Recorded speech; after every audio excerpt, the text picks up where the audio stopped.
Canadian auto workers reached a tentative deal with Ford Motor Company last night, putting the pressure on competitors. I'm Catherine Rampell reporting for Business Day Live. Later in the show, I'll talk with Patrick Scott about how prosecutors have been lending out their letterhead to debt collectors. But first, we turn to Canada. I spoke to Ian Austin, our correspondent in Ottawa, about negotiations with auto workers earlier this morning. Hi, Ian. Thanks for joining me. Hi, Catherine. So tell me a little bit about why this tentative agreement is such a big deal. Well, the Canadian auto workers in this deal, they gave quite a bit, but they also managed to maintain principles which were very important to them. That is, much of the existing pension plan, and more important, the principle that new hires won't be perpetually paid lower wages. And these Those are were concessions. key issues for them and key sticking points with the American manufacturers. Right. So these were concessions that the American unions had already made years ago, right? Absolutely, that's absolutely correct. So they stuck to their guns, and by yielding a bit, I mean the newly hired employees now have to wait longer.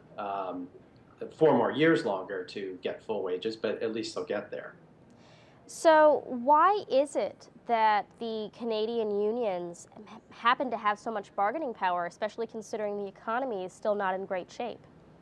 Well, the economy may not be in great shape, but it's in great shape here in Canada, but most of the cars that are produced here go down to the United States, and right now car sales are hot, and conveniently for the Canadian Union, a lot of cars that are very popular in the American market at the moment come exclusively from Canada. So no American manufacturer, I think, is very interested in seeing that supply cut off. The exchange rate has changed, though, between the Canadian dollar and the U.S. dollar relatively recently, which means that Canada no longer has an advantage in terms of cost, in terms of labor costs, for producing these vehicles. Why didn't Ford, for example, just say, you know what, hey, the American unions put up with these particular concessions. There's no longer an advantage for us to produce these cars in Canada. We're going to close shop and move our production elsewhere. Well, I think there are a number of issues related there. In the case of Chrysler and General Motors, Canada contributed disproportionately to their bailout, so they're required to maintain a certain level of production for a few more years. But if they did pull out, it would be devastating for the Canadian economy and would probably destroy the companies in the Canadian market. Honda and Toyota have large facilities here, which they are expanding at the moment, and I'm sure they'd be very happy to fill that void. So what happens now? There's this tentative agreement with Ford, but there are continuing negotiations with the other two big automakers, right? Yes.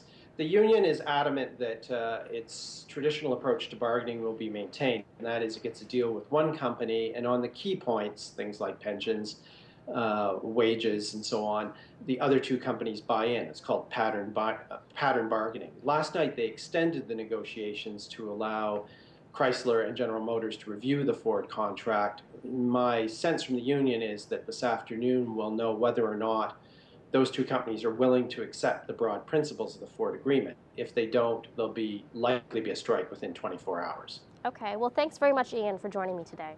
Thanks, Catherine. Finally, we reported earlier the district attorneys in some states were cutting deals with debt collectors. Patrick Scott is here to discuss the practice. Patrick, thanks very much for joining me. Sure.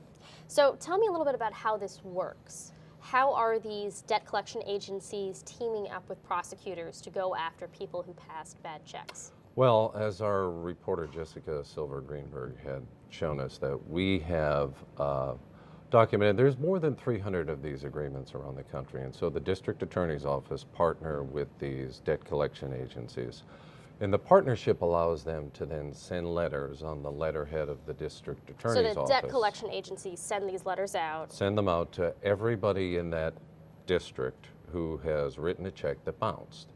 And so the letters then tell them you have to pay that check back, but you also have to pay an administrative fee, and you also have to take this class that could be like $150 or $200, and that that is part of the program that would allow you to avoid prosecution.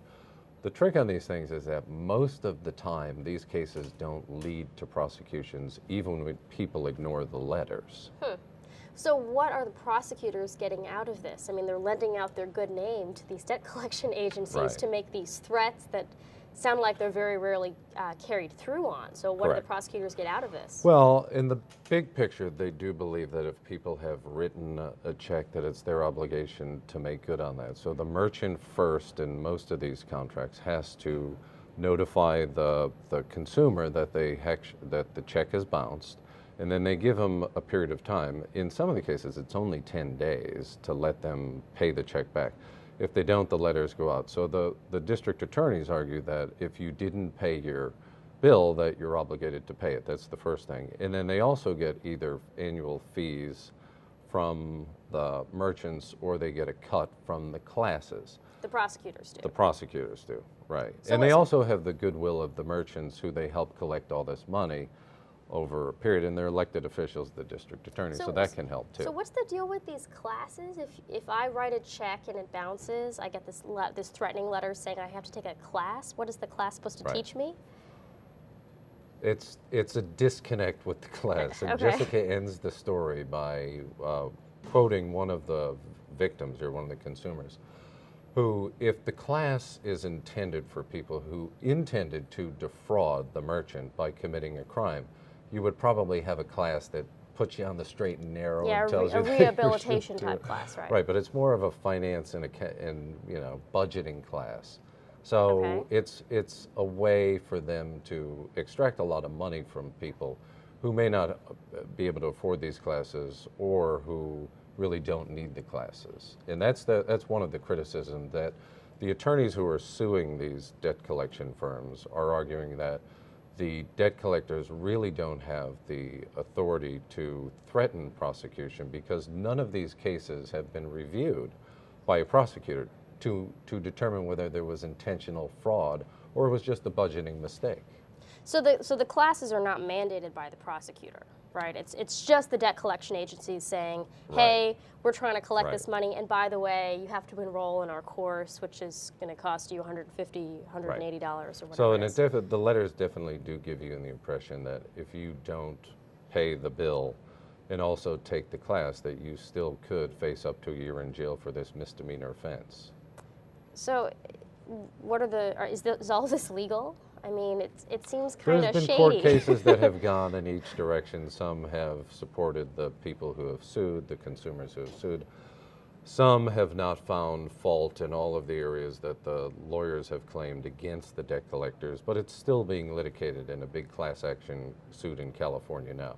So we'll just have to see how that plays out, and whether or not this will spread further to other district attorneys, or that it would be restricted because of a ruling against them. Okay. Well, thanks very much for joining me today. Great, thank you. That's all for today. Please stay with us online at nytimes.com for continuing coverage of these and other stories. I'm Catherine Rampell, reporting for Business Day Live. Thanks for watching.